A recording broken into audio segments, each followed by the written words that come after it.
प्यारे भैया बहन, ये जो मंडे को हम लोग टेस्ट लिए थे वो आप लोग सबसे पहले तो बधाई। संख्या कम ही थी लेकिन बहुत अच्छी तरह आप लोगों ने टेस्ट में भाग लिया और उसका रिप्लाई हमको व्हाट्सएप के माध्यम से मिला। एक दो दिन व्यस्तता रही जो समय से काम नहीं हो पाया और आप लोगों के रिप्लाई को भी हमने जवाब दिया, वो भी लेट दिया। लेकिन चलिए, दिन में बैठक की वजह से समय नहीं मिला और रात में हमने इसलिए उस काम को कर दिया, क्योंकि नेक्स्ट दिन भी ठीक 10 बजे हमें समय नहीं मिल पाता।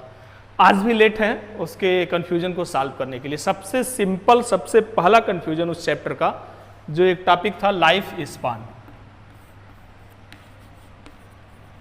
लाइफ स्पान जिसका हिंदी नाम था जीवन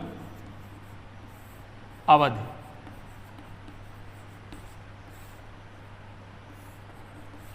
चूंकि इस टॉपिक का शुरुआत भी यहीं से हम किए थे और काफ़ी इजी है, थोड़ा सा इसमें एक टेक्निकल चीज़ जानना था, वो हम बताए भी थे, तो मैं चाह रहा था इसको आप मिस न करें।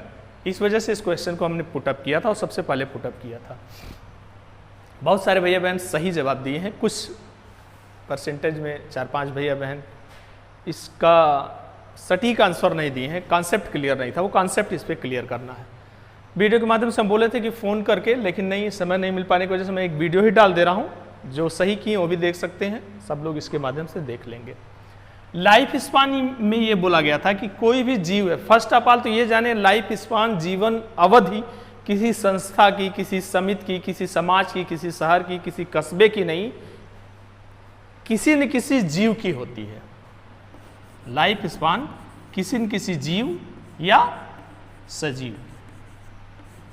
सजीव हमने इसलिए बोला, प्लांट भी ले लेंगे, किसी न जीव या सजीव की ही लाइफ स्पान होती है। एक बहन ने कुछ ऐसा लिखा है, व्यक्ति या संस्था नहीं, संस्था, समाज, पर्यावरण, ऐसा कुछ नहीं, कोई जीव है तो लाइफ स्पान है। ठीक है, अब इस पर उदाहरण लेते हैं। जीवन अवधि का मतलब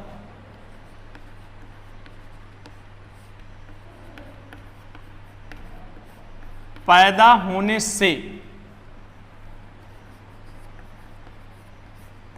मृत्यु तक, सिंपल वे में, पैदा होने से मृत्यु तक, यानी बर्थ टू डेथ। किसी भी जीव का, धान गेहूं हो, घास हो, कीड़ा मकोड़ा हो, या हम हो, या बहुत बड़ा विशालकाय हाथी, वो भी, ये सभी, सबकी जीवन अवधि आप यहां से जोड़ेंगे, यहां से जोड़ते हुए जोड़ते हुए जोड़ते हुए यहां तक चलेंगे, यही जीवन अवधि है। तो उसमें जैसे हमने गेहूं को दिया था, तो अक्सर हम ये देखते हैं कि गेहूं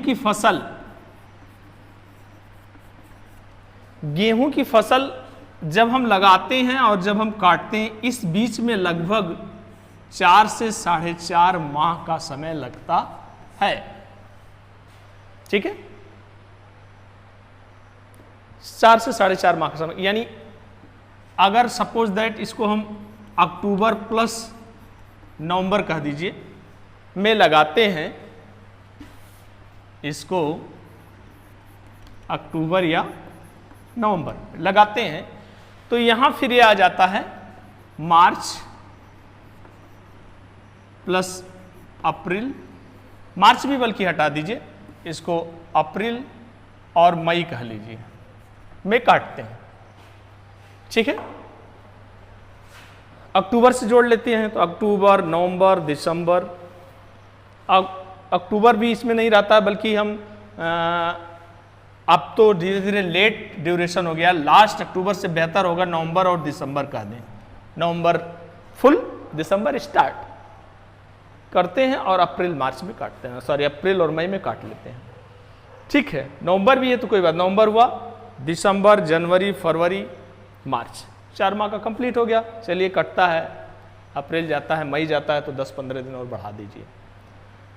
नवंबर से भी जोड़ लेते हैं तो भी नवंबर, दिसंबर, जनवरी, फरवरी, 4 माह। कभी कभी अर्ली वैरायटी है तो मार्च में भी कट जाता है, 4 से 4.5 माह हो जाता है।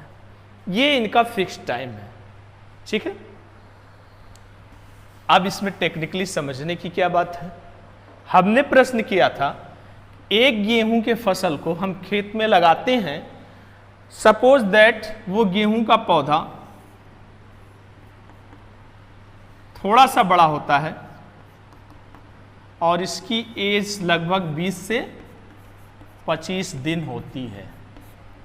20 से 25 दिन बाद एक गेहूं का पौधा थोड़ा सा बड़ा होता है और इसको कोई जानवर खेत में आकर के ग्रेजिंग कर लिया, चर लिया, खा लिया, खत्म।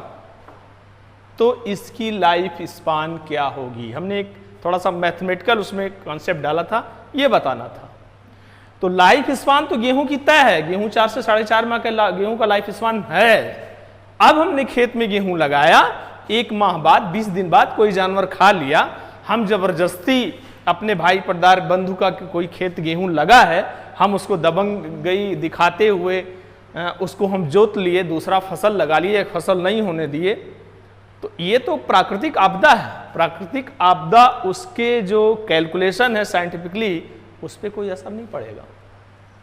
वो गेहूं का लाइफ स्पान तब भी उतना ही रहेगा। हाँ, वो एक फसल या एक जगह का फसल बर्बाद हो गया, सिंपल बात खत्म।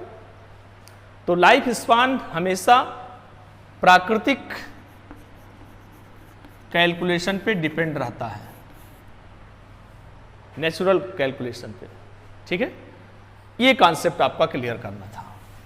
इंटरव्यू पॉइंट ऑफ व्यू से कोई भी पूछ सकता है अगर आप लाइफ स्पान कहते हैं।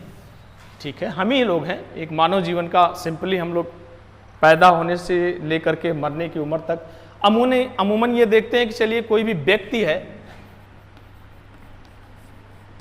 या मैन है, उसकी नॉर्मली आय हर आदमी उम्मीद करता है कि चलो 80 वर्ष है। बहुत पहले, अब तो 100 वर्ष कहना लगभग हाइपरबोल होगा, मैं 100 नहीं कर रहा हूँ। मान लीजिए नॉर्मली हम लोग देखते हैं अगर कोई मनुष्य है तो उसकी लाइफ स्पान या जीवन अवधि या होल लाइफ 80 वर्ष तक है। व्यक्ति 80-85 वर्ष तक 80 या 85 वर्ष तक जीवित रहता है, फिजिकली फिट रहता है लगभग। उसके बाद उसकी मृत्यु हो सकती है। इसका मतलब ये नहीं है कि हमारी बर्थ जो हुई है और मैं 85 वर्ष में हमारा डेथ होगा तो मेरा लाइफ स्पान 80 से 85 लिखा जा सकता है। लेकिन इन बिटवीन आज के दौरान ईश्वर न करे अगर एक्सीडेंटली कहीं हमारा डेथ होता है, इट मीन्स नॉट कि मेरा लाइफ स्पान इस समय जो एज है, मान लीजिए मेरी इस समय एज किसी के मान लीजिए 55 है, 65 है, मान लीजिए 55 वर्ष की उम्र में हमारी डेथ हो जाती है एक्सीडेंटली, नॉट एक्सीडेंटली, कोई एक्सीडेंट नॉर्मल डेथ भी हो जाती है, तो लाइफ स्पान मेरा 55 और 65 नहीं कहा जाएगा। वो होल मैन, पूरे मानव जीवन का जितने व्यक्तियों की जो लाइफ स्पान है वही कही जाएगी। कहने का मतलब ये है कि लाइफ स्पान किसी भी जीव का नेचुरली जो होता है कि कोई भी जीव लगभग इतने दिन तक जिएगा, वही होता है। बीच में कोई एक जीव, कहीं एक ग्रुप में जीव, कहीं बहुत ज़्यादा हजारों की संख्या में जीव मृत्यु कर जाते हैं, उससे उस प्रजाति की, उस जीव की लाइफ स्पान डिस्टर्ब नहीं होगी। क्लियर? कुछ भैया बहन 11th प्रमोट कर चुके हैं, 12 में आप जा चुके हैं, 12 बायोलॉजी, 12 बायो क्लास के स्टूडेंट्स का जवाब किसी एक प्रश्न में ये आता है और वो नोट्स में लिखते हैं वनस्पतिक जनन। ये लिखा गया कुछ बहनों के माध्यम से।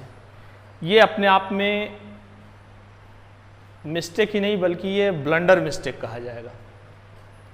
जनन केवल 3 है, कायिक, अलैंगिक, लैंगिक।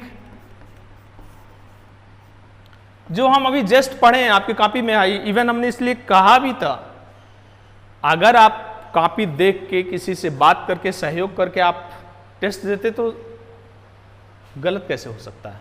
और भी वह शब्द कहां से आ गया, ये वनस्पतिक जनन कहां से आ गया, ये तो मैं भी अपने होल लाइफ में पहली बार सुना हूं, मैंने कभी सुना ही नहीं।